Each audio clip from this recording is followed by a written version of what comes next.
disolver temporalmente el Congreso de la República. He decidido disolver constitucionalmente el Congreso.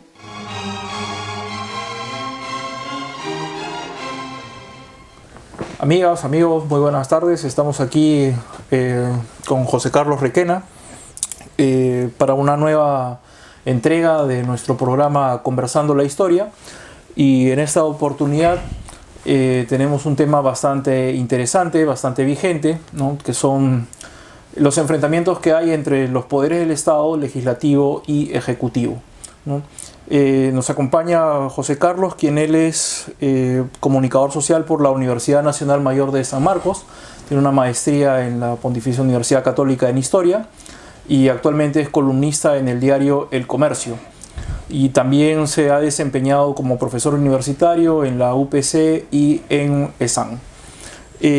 Como les decía, el programa del día de hoy queremos conversar acerca de toda esta tradición que ha tenido nuestro país, ¿no?, que termina siempre, el enfrentamiento entre ambos poderes por lo general termina siempre en un golpe de Estado. Entonces entendemos por golpe de Estado a esta interrupción que hay al orden constitucional, que por lo general y especialmente en el siglo XIX las interrupciones eran violentas, ilegales, y últimamente hemos tenido dos interrupciones constitucionales, la del 92 y la del 2019.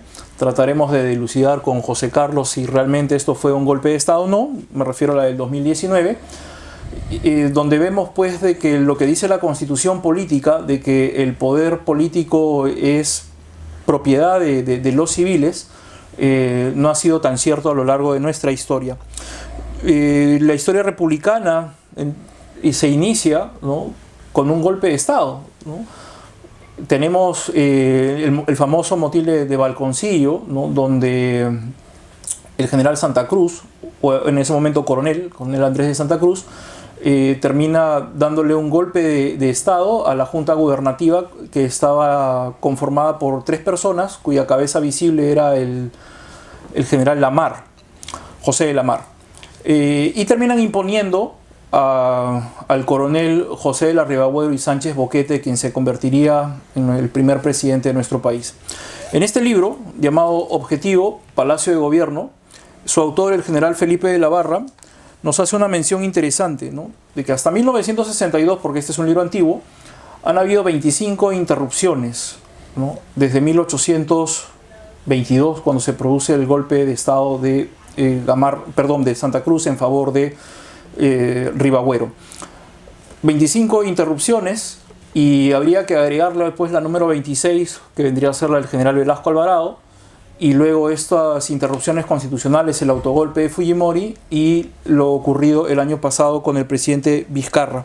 Entonces podríamos resumir, y para ya entrar al episodio que tenemos el día de hoy, en la conversación con José Carlos, es que el siglo XIX es el siglo denominado de los militarismos, por la presencia o la fuerte presencia de los militares conduciendo el Estado peruano, lo cual llevó a que el primer partido político de nuestro país tenga un nombre que se diferencie de quienes gobernaban, ¿no?, el Partido Civil de Manuel Pardo.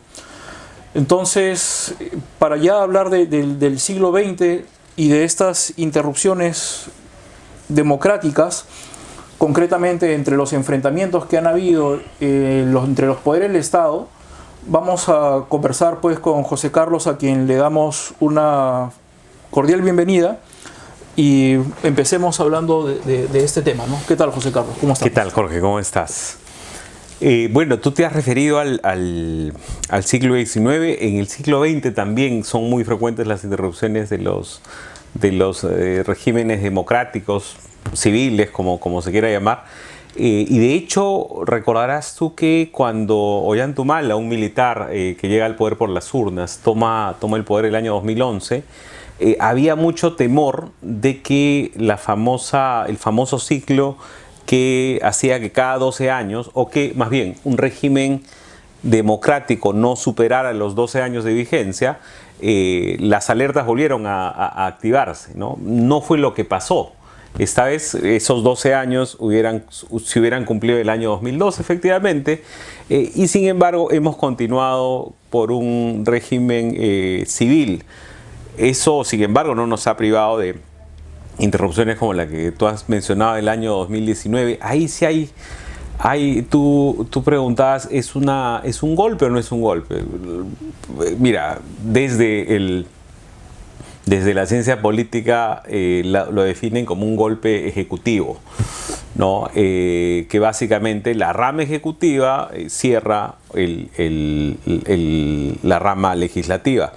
Eso se ha dado, es evidente, ¿no? Lo que ya era un poco más discutible era si era un golpe de Estado o no, ¿no? Y ahí se habían distintas interpretaciones, porque efectivamente es cierto que de alguna manera el 30 de septiembre del 2019 es una suerte de 5 de abril, en que se fuerza una disposición constitucional, se vuelve elástica. Ese elasticismo es zanjado meses después por el Tribunal Constitucional, que indica en un fallo además que no está del todo claro, porque digamos la sentencia no hace que situaciones como la que se dio se repitan.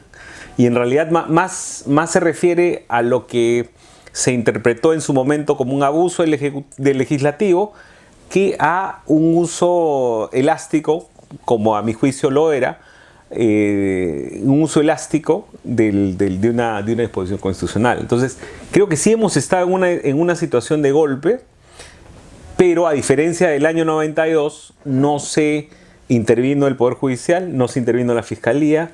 No salieron tanques.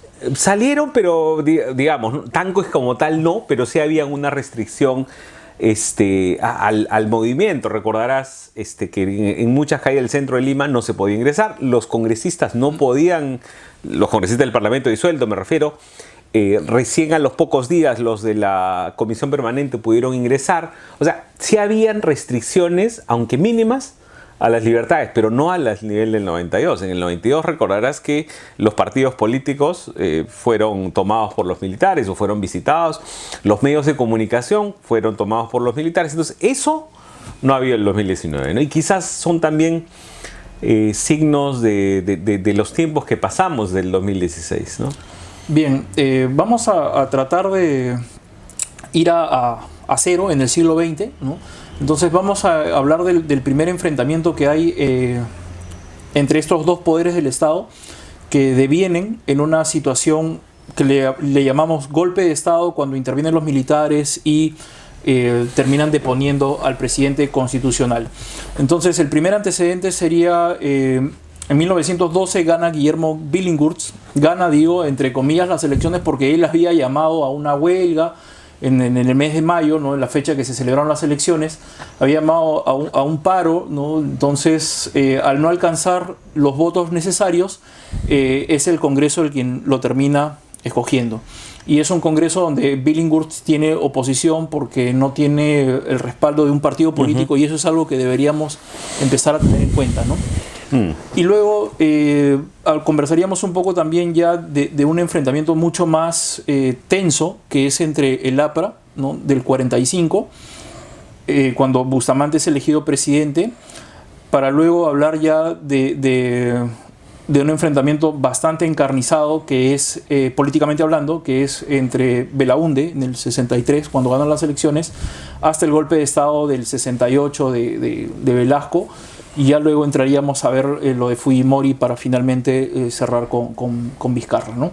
Entonces, esos hay que tener, creo que esto es una constante que deberíamos tener en cuenta, ¿no? De que por lo general hay cierta similitud en presidentes como Billinghurst, como José Luis Bustamante y Rivero, como el propio Fujimori y Vizcarra, ¿no? No hay un partido político detrás de ellos, ¿no? Que los respalde.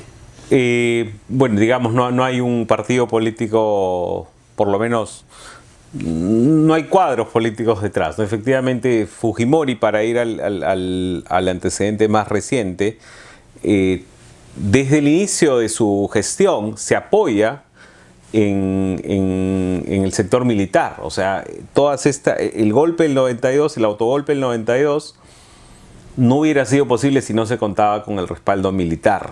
Y también recordarás en la coyuntura del 30 de septiembre, el punto final es cuando digamos, ya no se tiene duda de la estabilidad de Vizcarra, cuando los militares visitan Palacio de Gobierno alrededor de la medianoche, 11:39 más o menos. Y ahí también hay distintas razones, distintas versiones de si fueron por iniciativa propia o si más bien Vizcarra los mandó a llamar. Pero lo claro es que creo yo creo que en gran medida un cambio significativo es que los militares ya prefieren no intervenir en política, por lo menos en la medida en que lo hacían en el siglo XX, te hablo hasta el golpe del 92, ¿no?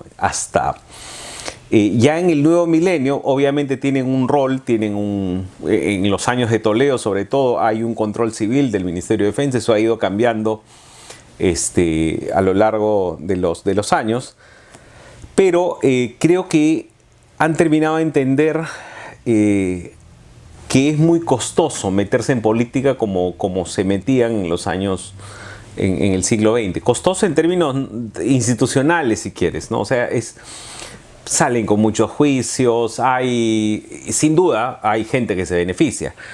Pero para hacerlo no necesitas romper el orden constitucional, es lo que te quiero decir. Y entonces ahora su rol está un poco más supeditado, pero no es que hayan dejado de tener injerencia. De hecho, si uno se pone a ver en los potenciales candidatos o en los presidenciables, si quieres, al 2021, o en la gente que ahora participa en política, yo hace algunos días contaba por lo menos 7 u 8 potenciales candidatos del año 2021 de origen militar. Si pones a contar a Urresti, Roberto Quiabra, el almirante Jorge Montoya, forzando, y si es que hubiera salido como estaba pensado que iba a salir el año 2019, Antauro Humala podría. Entonces, si Ollanta Humala no deja digamos, si vuelve a la escena, te das cuenta que hay como, había el general Longa también que tiene algún rol. Entonces, ya como que prefieren tomar el modo democrático de involucrarse en política, sin contar a un militar en retiro, el señor Otto Guidovich, que es vocero de la bancada de Acción Popular. Entonces, creo que hay un modo distinto de participar, y creo que sobre todo en la coyuntura del 2016 hasta ahora se ha dado una coyuntura que Carlos Chipoco llamaba en algún momento de situación de golpe sin golpistas, ¿no? O sea, en otros momentos de nuestra historia, esa sensación de caos que ha caracterizado el periodo 2016 hasta ahora, un poco que, digamos, hay como una sensación de desorden que en el pasado hubiera sido asumida por los militares, ¿no? Claro, siempre me parece que es Pease, Henry Pease, el que dice que el siglo XX ha sido el siglo del tutelaje, ¿no? Del tutelaje político por causa de los militares, ¿no? O sea, permitían elecciones, pero siempre ellos resguardando el orden aparentemente constitucional. Ahora, lo que tienes bastante razón es en el hecho de que desde el 2011 a la fecha, ¿no? Porque el gobierno de Humala se vivieron durante esos 5 años esa incertidumbre, ¿no? De si el señor se iba o no se iba. Hasta el 2015 habían rumores, claro. Yo recuerdo una portada de Perú 21 que decían, va a haber golpe. Y tú decías, bueno, es el momento. Ya pareció un poco anacrónico, pero sí, efectivamente, claro. Se vivía ese... ¿No? Y todo el mundo pensaba en ese golpe, el golpe clásico, ¿no? De salida de tanques, militares en las calles. Claro. Se me viene ahorita a la mente el recuerdo de el helicóptero aterrizando en Palacio de Gobierno en el golpe del 68 de Velasco. Ahora, a partir del 2016 hemos entrado en una suerte no de temor a un golpe de Estado, ¿no? Pero sí han habido unos enfrentamientos bastante duros entre estos dos poderes del Estado, ¿no? Que al menos en las clases en la universidad yo siempre les decía a los chicos, ¿no? Lo que está pasando entre Kuczynski y Fuerza Popular es una clara copia de Belaunde enfrentándose a la alianza parlamentaria entre el APRA y la UNO, ¿no? ¿Ves tú esa misma similitud? Pues mira, ahí lo claro es que digamos, el diseño constitucional que se tiene en el Perú hace que, y eso creo que Sinesio López lo definía como una suerte de arroz con mango exacerbado. Él tenía un término para definir el sistema peruano que tiene de todo, o sea, tiene de todo un poco, ¿no? Porque tiene, por ejemplo, esta cuestión del voto de confianza que en días recientes nos ha tenido en incertidumbre, que ha hecho que el señor Caterian esté menos de 3 semanas en el cargo. Pues es una institución propia del régimen parlamentario. No debería tener lugar en un sistema como el que tenemos, pero es a lo que nos hemos acostumbrado. Sí, yo creo que la situación, de hecho, cuando Kuczynski inició su gestión y tenía solamente 18 congresistas, era fácil ver, digamos, creo que los que a veces persistimos en el optimismo no quisimos verlo, pero sí había mucha gente que te decía, oye, este es el gobierno más débil que hay, y efectivamente lo era, ¿no? Porque no solo tenías debilidades propias, sino que al frente tenías un enemigo muy avasallador. O sea, tenías una bancada con 73 congresistas al inicio, que sin embargo, por lo menos en un primer momento, pudieron haber algún espacio para la negociación o para algún acuerdo. O sea, si tú lo ves solo en el papel, un gobierno, una bancada de derecha y un gobierno de centro derecha, pues claramente podrían haber pactado. ¿Por qué no lo hicieron? No lo sabemos. O sea, creo que había un poco de irracionalidad del lado de Fuerza Popular. Creo que hay un poco de impericia del lado de Kuczynski. Creo que no había con quién pactar tampoco. Entonces era una situación que no tuvo por qué terminar como terminó, ¿no? Y sin embargo, mes a mes fuimos confirmando que una situación de ruptura se avecinaba. Esa situación, sin embargo, termina siendo un poco forzada, si quieres, ¿no? Y te digo forzada porque ¿cuál era la gran discrepancia entre Vizcarra y Keiko Fujimori? Tú los pones en el papel y son básicamente dos pragmáticos, ¿no? Y económicamente está en lo mismo, ¿no? La gestión de Vizcarra no es que hubiera sido muy distinta a lo que pudo haber sido algo así en la esfera nacional. La gestión, me refiero a la gestión regional. Y sin embargo, digamos, porque habían actores políticos que tenían una agenda subalterna en el Congreso, alguno de ellos, o porque, no sé, pues lamentablemente la política no solamente es un juego racional, entonces hay muchos elementos que si yo hago esto o hago esto otro. Además, la clase política había sido descabezada por el escándalo Lava Jato. Vizcarra encuentra en el tema anticorrupción como un caballito de batalla sobre el cual montarse. Entonces, todo fue dándose de una manera, creo yo, que no hubo quien ordene este caos, ¿no? Y entonces lo poco que hay termina siendo lo que gana. O sea, Vizcarra era lo único que tenía algo de respaldo, y su respaldo eran las encuestas básicamente, que los medios que siguen tratándolo con indulgencia, en su mayoría, pero no es que haya habido, o sea, si tú comparas lo que pasó en 2019 con las cosas del siglo XX, tú dices, pucha, a ver, no hay, o sea, claro, los enfrentamientos, por ejemplo... Los enfrentamientos tenían algún eje acá. ¿Cuál era el eje? ¿La corrupción? No lo creo. ¿La reforma política?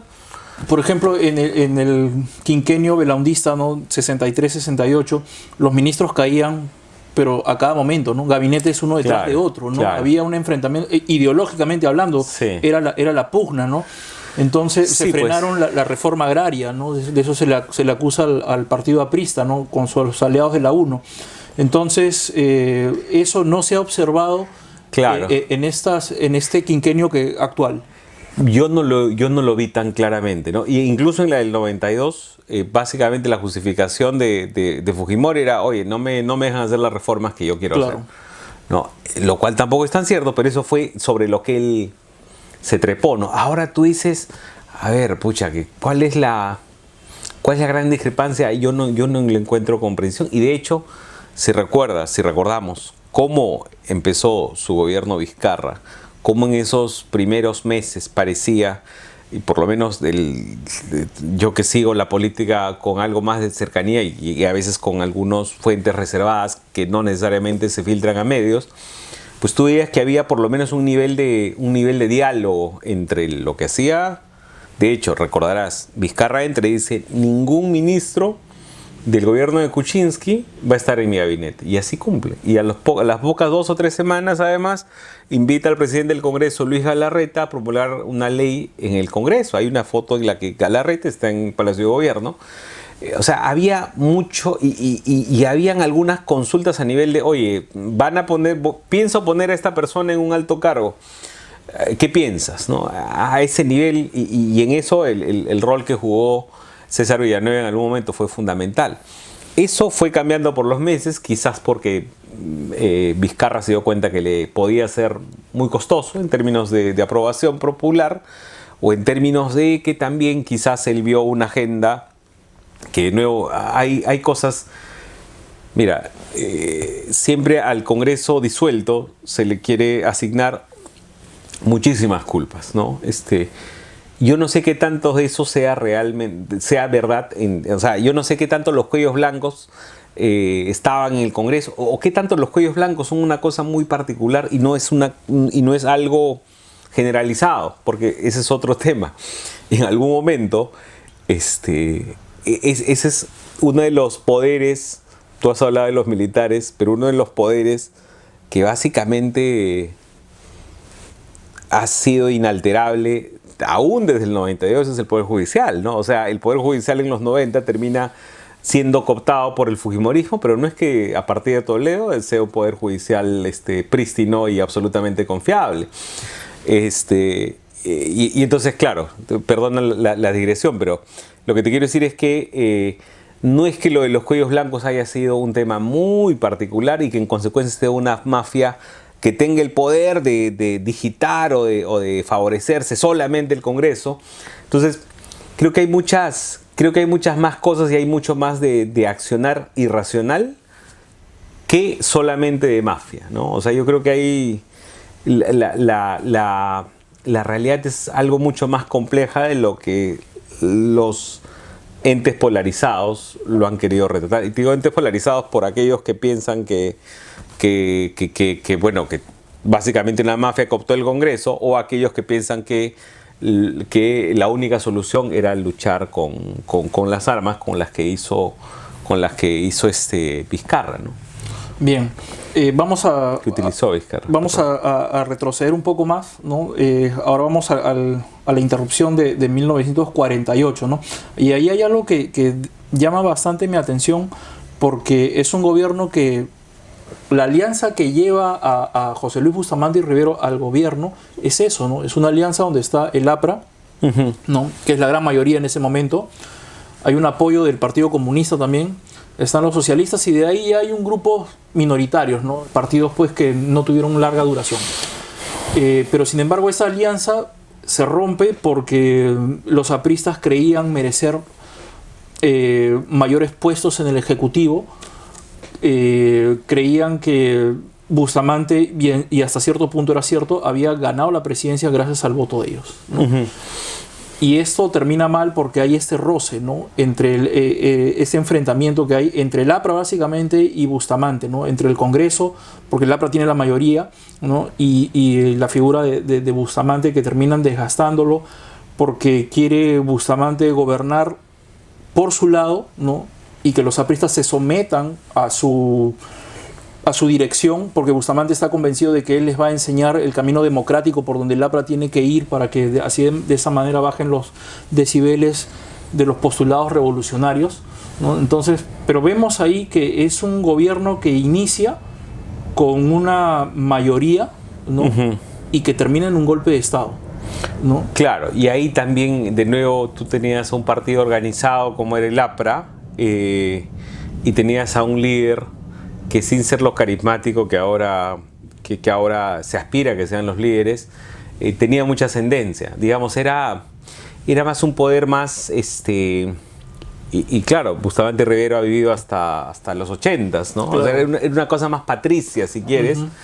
Y efectivamente el APRA creo que calculó que podía tener mayor injerencia y no fue lo que encontró. Entonces, efectivamente, estos enfrentamientos se fueron dando hasta terminar como terminaron.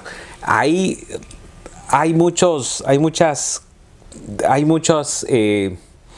digamos, Bustamante termina siendo la prehistoria de varias cosas, entre ellas Acción Popular. O sea, Fernando Belaúnde milita o apoya a Bustamante Rivero, eran paisanos además. Cuando, digamos, el despertar político también de Vargas Llosa, que luego funda el Movimiento Libertad, es con Bustamante Rivero también, o digamos, su segundo despertar, porque el primero fue con los comunistas, o por lo menos una referencia. Y también parte de lo que fue la democracia cristiana que tenía, bueno, que aún tiene una existencia a través del PPC, pero que es una existencia mucho más acotada. Pero sí, eso creo que ahí te muestra las limitaciones de un liderazgo tan personal, porque el liderazgo claro, no era un caudillo Bustamante Rivero, pero esta figura patricia que quería imponer una agenda, que era una agenda más, yo creo que estaría una agenda más socialdemócrata, quizás con algún... Prometió muchas reformas. Exacto, ¿no? Descentralizar, ¿no?, al país, educación, ¿no? Sí, o sea, era quizás una porque lo interesante de revisar la historia es como ¿qué sería eso ahora?, ¿no? Y quizás Bustamante Rivero sería un equivalente a lo que ahora mucha gente espera que sea Salvador del Solar. O sea, un tipo que estando en su mente quizás al centro, pero por su origen o por sus filiaciones, quizás su gobierno termine siendo un poco más de centro-derecha, ¿no? Claro. Entonces, Bustamante Rivero era una cosa así también. Y sin embargo, al no tener un aparato detrás, yo creo que la gran debilidad que estás narrando tú con estas referencias al siglo XX es esta ausencia de conglomerados. O sea, el gran conglomerado son los militares, que tienen además, claro, mucha gente se refiere a los militares como el partido más antiguo del Perú, ¿no? Basadre. Bueno, Basadre, efectivamente. El APRA es un partido que con todas las limitaciones tiene ya 80, 90 años, 90, ¿no? 90.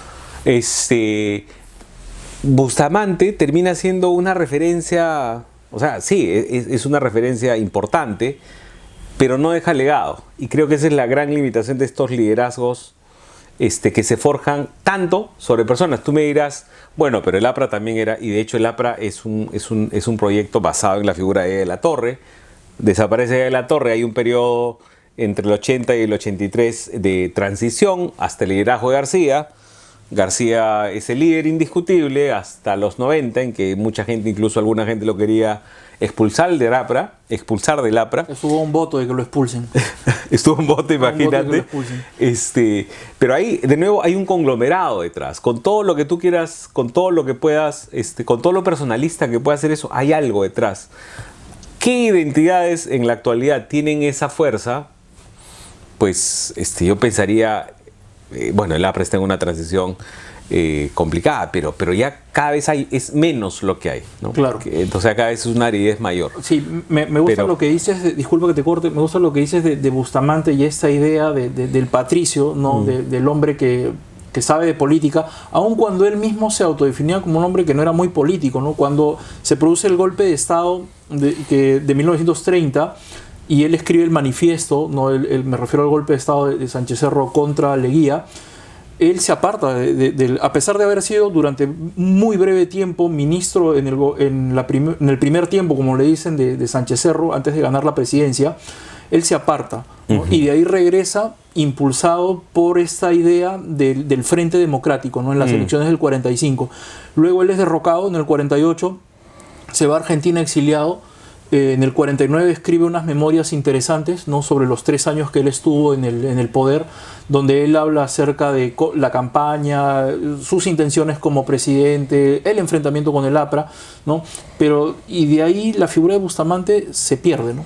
se diluye. Pero se pierde por voluntad propia, Sí. ¿no? O sea, él opta por retirarse. Ajá, e incluso él fue senador de la República en los dos periodos Claro. Del 80, ¿no? Sí, Porque él sí. fallece en el 89. Pero y él era era senador vitalicio. Vitalicio, Era ¿no? de las últimas figuras que habían así. Claro, sí. la figura que crea pues la Constitución del 79. Del 79, ¿no? sí. Entonces vemos, pero Belaúnde no ocurre lo mismo en el 63. Porque Belaúnde creo que sí tenía voluntad de, ¿no? O sea, Belaúnde nunca, o sea, sí, es cierto que sale del país, pero no dejó de hacer política, creo yo. De hecho, el no participar en la constituyente del 78-79 tiene que ver un poco con eso también, o sea, era un mensaje que él quería dar. Y sin embargo, luego gana las elecciones. Digamos, hay una suerte de reivindicación. Creo que Belaúnde nunca quiso dejar de hacer política. Bustamante sí. Bustamante pareciera que tuvo la intención de, digamos, y tú me comentas que él se asumía como una persona política. Creo que era una persona más influyente que otra cosa. Mucha gente reconocía su rol. Creo que además que tú has mencionado el rol que tuvo como senador vitalicio en el 80, 85, 85, 90, pero era una figura sobre todo más honorífica que otra cosa, porque no tenía un rol real. Belaúnde no. Belaúnde, digamos, mal que bien, su partido siguió activo. Y cuando regresó cuando se convocó el proceso electoral del 80, pues quiso ser candidato rápidamente y de alguna manera muchas de las cosas de las que él había renegado, pues las deshizo, como la expropiación de la prensa, por ejemplo, que fue algo que rigió hasta el año 80, ¿no? Entonces, yo creo que ahí tiene que ver sobre todo con la voluntad de los actores, mientras Bustamante y Rivero más pensaba que quizás la política era un asunto temporal y que requería un servicio suyo a la nación por un afán patriótico, lo que fuera. Belaúnde tenía una aspiración mayor, ¿no? Belaúnde, aún en el Frente Democrático, en la que él era una figura, si quiere, o su partido era una figura supeditada al liderazgo de Vargas Llosa, nunca dejó de tener un rol, ¿no?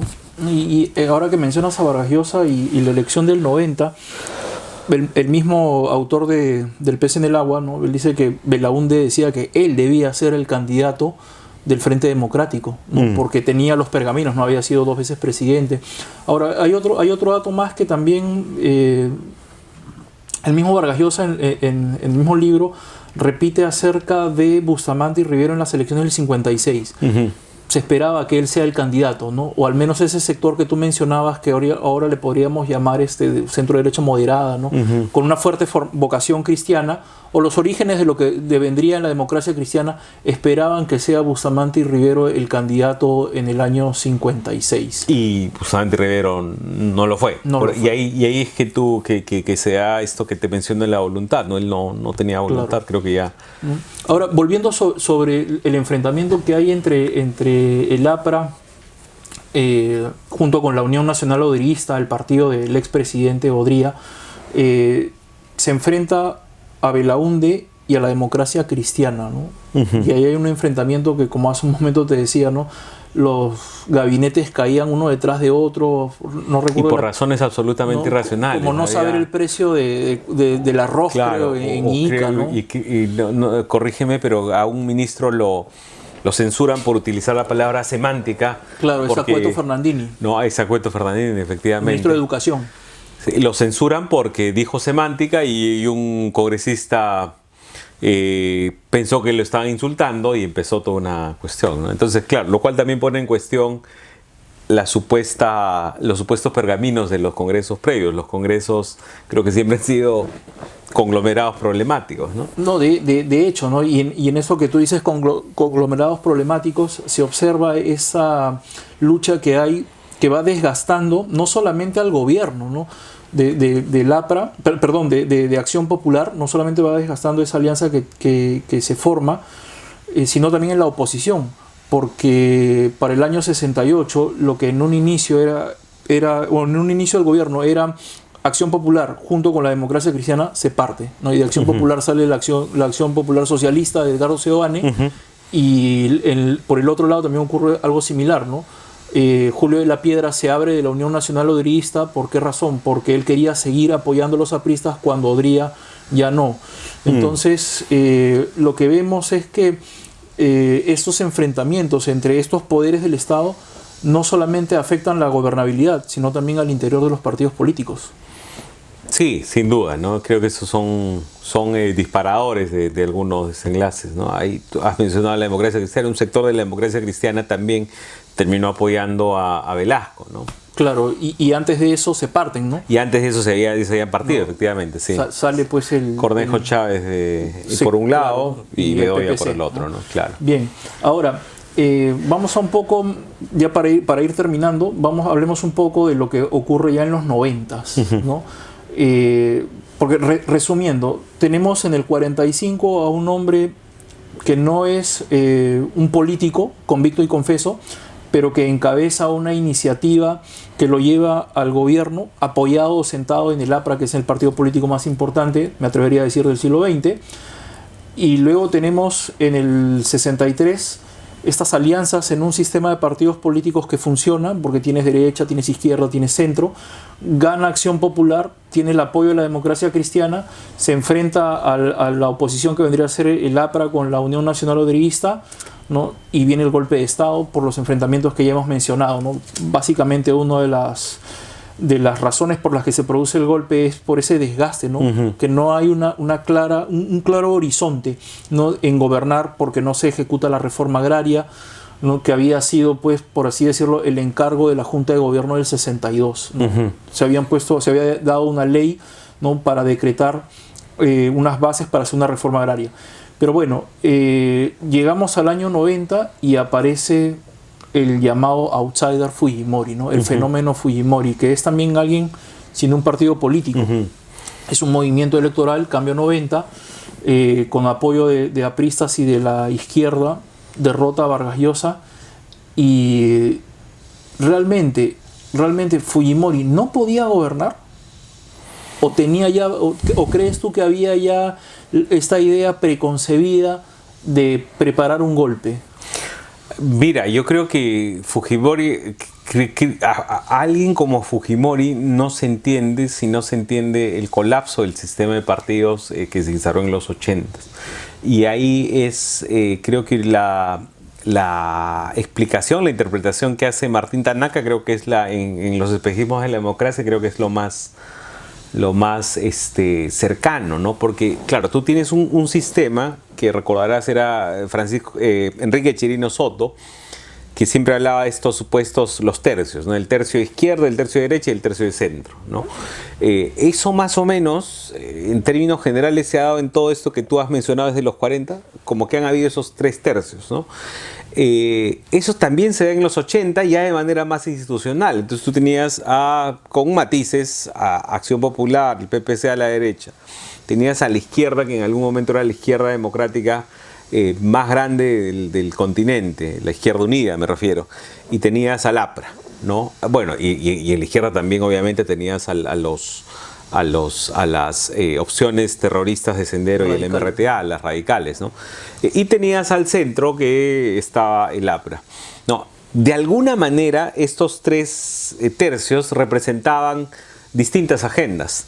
Lo que Tanaka postula en los espejismos de la democracia era que estos entes ya terminaban siendo poco representativos y que entonces tú tenías... ¿Por qué? Porque se iban cayendo, sobre todo en la izquierda, los sindicatos ya estaban empezando a perder legitimidad y peso, las organizaciones comunitarias habían sido rebasadas por la crisis, los empresarios que debían ser representados en términos ideales por la derecha, tampoco ya no terminaban habiendo tantos canales de comunicación. Entonces lo que termina teniendo más peso es la opinión pública, ¿no? O sea, es más el tú a tú, es lo que Oscar Landi en un texto del 94-95 llamaba el media politics, ¿no? Entonces ya tú terminas dependiendo más del independiente, ¿no? Dependiendo más y menos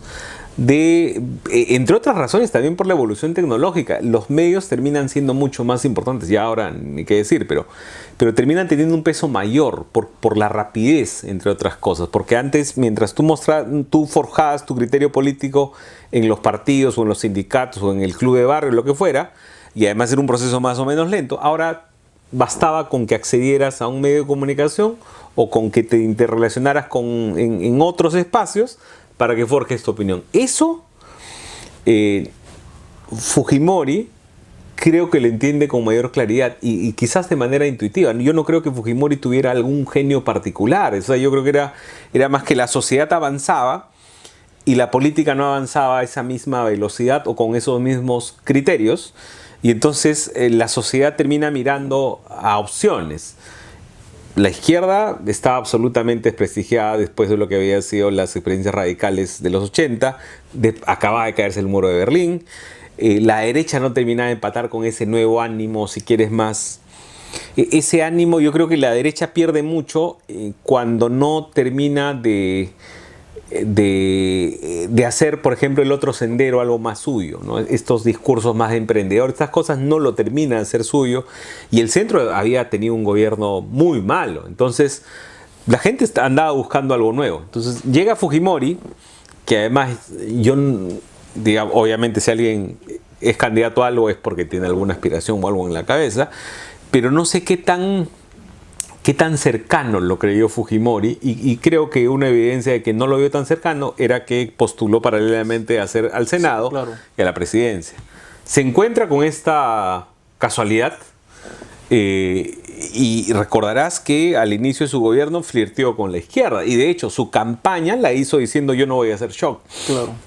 ¿No? Entonces, ya cuando se instala, claro, también hay esta historia del acercamiento de Montesinos y cómo lo cooptó, en fin, yo creo que el desenlace del año 92, en la que ya Fujimori tenía una bancada en el Congreso significativa, con gente sobre todo inexperta, tenía un gabinete, tenía un plan que ya estaba implementando mal que bien, no había razones para que hiciera el golpe. Yo creo que detrás del golpe hubo ya motivaciones más de sus alianzas con los militares, de su alianza con Montesinos, que alguna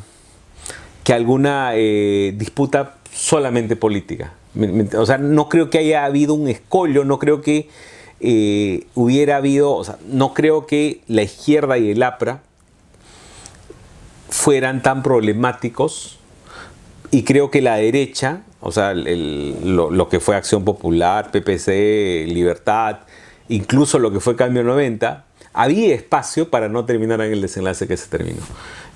Claro, tú me dices, recordarás que se hablaba mucho del Plan Verde, que en los 90 se develó. Mucha gente cree que Fujimori era parte de ese Plan Verde o que hizo suyo. Creo que lo que terminó pasando fue que hizo suyo el Plan Verde, quizás por influencia de Montesinos, lo que fuera. Yo no creo que el único desenlace posible era el que se dio el 5 de abril. Y qué tan preconcebida, creo que en el camino se fue convenciendo de eso Fujimori. Y luego, básicamente, siguió en ese rumbo, porque cuando uno, que en estas ucronías que les gusta mucho a los historiadores... algunos, no a todos. Bueno, uno piensa, ¿qué hubiera pasado si Fujimori no postulaba el 2000? ¿No? Seguramente el 2005 regresaba y volvía a ser presidente sin ningún problema, pero decidió postular, y eso mucha gente dice que es porque ya como que ya había dado el paso más allá y no había vuelta atrás, ¿no? Pero en fin. Claro, la maquinaria ya estaba montada, ya retroceder, o sea... le era muy costoso, uno nunca sabe, pero en cualquier caso, y a diferencia de Bustamante Rivero o cualquier persona que hemos mencionado, Fujimori sí ha querido persistir. Y creo que además el darse como se dieron las cosas terminaron dándole más oxígeno. Si tú ves la evolución del Fujimorismo del 2001 hasta ahora y ves cómo crece proceso electoral va creciendo, siendo su cúspide el 2016. Ahora está de capa caída, quizás regresando a lo que es su voto duro real, que son más o menos 6-8%, ¿no? Bueno, yo creo que la vena dictatorial de Fujimori está en el hecho de que, y ahí Leguía es una muestra de ello, no prepararon a un sucesor, ¿no? No hay un Delfín. No hay partido político tampoco, porque el partido de Leguía en los años 20 ¿no? simplemente lo había creado para la constituyente en ese año de 1920, y para las elecciones que supuestamente tendrían que haberse dado en el 24 y que se terminaron dando, el candidato era el primo, ¿no? Germán Leguía, el apodado del Tigre, ¿no? No era Cocoliche, ¿no? Entonces lo termina deportando, ¿no? Y no les gusta a estos dictadores, a estas figuras autoritarias, no les gusta tener un plan B, por así decirlo, claro, ¿no? Alguien que les dé continuidad a los proyectos, y Fujimori en eso también lo demostró durante también los 10 años, ¿no? Sí. No había alguien que uno pudiese decir en el 2000, a ver, ¿quién es mi reemplazo, ¿no? Bueno, entonces vamos entrando ya ahora sí a la parte final, y nos toca hablar pues del 30 de septiembre, ¿no? Por donde empezamos, ¿no? Creo que ya hemos establecido de que en el 2016, cuando Kuczynski gana la presidencia, ¿no? Es el gobierno más débil de, no sé, si me pongo a pensar en este momento, no encuentro un gobierno mucho más débil, en el sentido de que, uno, no tiene bancada en el Congreso, y dos, no tiene partido político, ¿no? Que lo respalde en la calle, ¿no? Básicamente él gana pues por un voto anti, ¿no? Que es anti-Keiko. Básicamente es eso. Entonces, pero creo que nadie pensó ni el más osado de los futuristas, ¿no? Pensó de que iba a haber una interrupción constitucional, que la supimos capear, porque todo el mundo pedía, no, que hay que ir en especial la izquierda, ¿no? Pedía que tienen que haber elecciones, cuando la Constitución dice que cuando el presidente es vacado ya sea por incapacidad moral o física, para eso está el vicepresidente. Vizcarra asume, y bueno, yo era una de las personas que pensaba que Vizcarra llegaba al 2021 quizás cándidamente gobernando en el centro, ¿no? Sin generarse problemas, ¿no? Claro, sí, digamos, de nuevo es muy curioso, ¿no? Porque los sucesos se terminan dando cuando uno veía los números entre primera vuelta del 2016 y la segunda vuelta, pues todo indicaba que Keiko iba a barrer. Y efectivamente, cuando uno veía las primeras semanas de la segunda vuelta y veías que PPK se iba a Nueva York a ver a la hija, y Keiko empezaba a hacer campaña casi desde el día siguiente, o cuando veías lo que pasó en el debate de Piura de junio o de mayo del año 2016, pues todo indicaba que iba a ganar Keiko. Termina ganando PPK, una cosa que termina dando, ese es otro tema, esta volatilidad a la que se refería Pedro Planas en su libro, ya no es solo volatilidad partidaria, sino es una volatilidad electoral muy marcada, ¿no? O sea, todos los comicios se definen en el Perú en la última semana. Y eso se ve más claramente en estos desenlaces imprevistos, ¿no? Como el de PPK. O sea, esa elección recién uno veía con claridad desde el jueves por la noche. Recién podías ver que PPK efectivamente había pasado por un margen muy pequeño a Keiko. Y al final termina ganando por 45.000 votos, que si uno contabiliza es un estadio nacional. En un clásico. Es un clásico además, ¿no? Entonces, cuando Vizcarra asume, y ahí en el papel tú ves, a ver, si de nuevo gana uno de derecha a uno de centro derecha, pues lo regular o lo normal sería que hicieran una alianza y que gobernaran juntos. Claro. Eso era lo que hubiera sido entendible. Y al final termina dándose una cosa absolutamente distinta. Cuando Vizcarra asume en marzo del 18, de nuevo, los primeros meses o semanas había una suerte de cooperación, y de hecho en el sector de gente que hasta el final apoyó a PPK, nunca se han sacado de la cabeza el hecho de una conspiración entre Vizcarra y Fuerza Popular. Y de hecho hay mucha información sobre eso, y cualquier persona del fujimorismo también te lo dice o te lo insinúa al menos, ¿no? Entonces, yo también, igual que tú, hubiera pensado que acá no se va a hacer problemas y va a gobernar. Pero en algún momento en junio, julio del año 2018, Vizcarra empieza a marcar distancia. Y además encuentra que es rentable golpear al Congreso. Y lo sigue golpeando. Y lo sigue golpeando y sigue gobernando en base a eso. Entonces, dentro de esta rentabilidad, lo último fue, digamos, y era una jugada, Vizcarra creo que siempre jugó con todo al borde del reglamento, o sea, mandó a hacer un plebiscito, propuso el adelanto de elecciones, todas estas cosas estaban absolutamente fuera de las reglas, pero no estaba fuera de las reglas sugerirlas, ¿no? Entonces termina haciendo, digamos, y en tal sentido creo que hizo medidas muy audaces, pero claro, el desenlace final ya es una cosa que creo que por ambos actores fueron empujando para que termine dándose esta suerte de profecía autocumplida, ¿no? a la que yo me he referido en un texto para un libro precisamente sobre el 30 de septiembre. ¿No? Tú hablabas con ambos lados y todo el mundo decía, los fujimoristas te decían nos van a disolver y Vizcarra te decía me va a vacar. Entonces esa desconfianza hacía básicamente que que hubiera como un incentivo, un estímulo para que el que golpeara primero ganara. Y entonces Vizcarra iba queriendo golpear cuando le quitaron el adelanto de elecciones, puso lo del TC, pensando, y yo creo que ahí también lo sensato hubiera sido que Fuerza Popular, como ya antes hubiera sido, que se diera nuevamente y que negociara o hiciera algo, pero hicieron irse hasta el final pensando que Vizcarra no iba a atreverse a activar el botón rojo. Yo quisiera terminar, José Carlos, agradeciéndote y haciendo por ahí algunas reflexiones, ¿no? A la luz de la historia. No somos un país de concertaciones, ¿no? O sea, por ejemplo, cuando en el 56 se convocan a elecciones, Odría convoca a elecciones, el APRA está fuera de la ley, ¿no? Entonces llega esta figura de Ramiro Prialé y suelta esa frase pues tan repetida, ¿no? Conversar no es pactar, ¿no? El APRA estaba buscando llevar agua para su molino en el sentido de que estaban en la ilegalidad, ¿no? La etapa de la persecución había continuado, ¿no?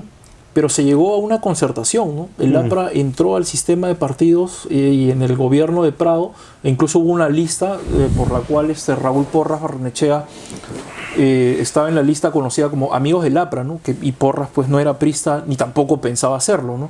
Pero llegó al Parlamento y hubo esta concertación, ¿no? Pero de ahí no se ve, y es mal vista las concertaciones en el Perú porque se ha criticado al APRA durante años, ¿no? Hasta el presente, de que no pactaron, renunciaron a sus ideales revolucionarios y qué sé yo. Entonces seguimos viendo la historia y no vemos, ¿no? Ese espíritu de concertación, ¿no? Que creo yo que debería ser lo que debería, de una manera u otra, impulsaría un entendimiento entre las fuerzas políticas y el desarrollo del país. ¿No?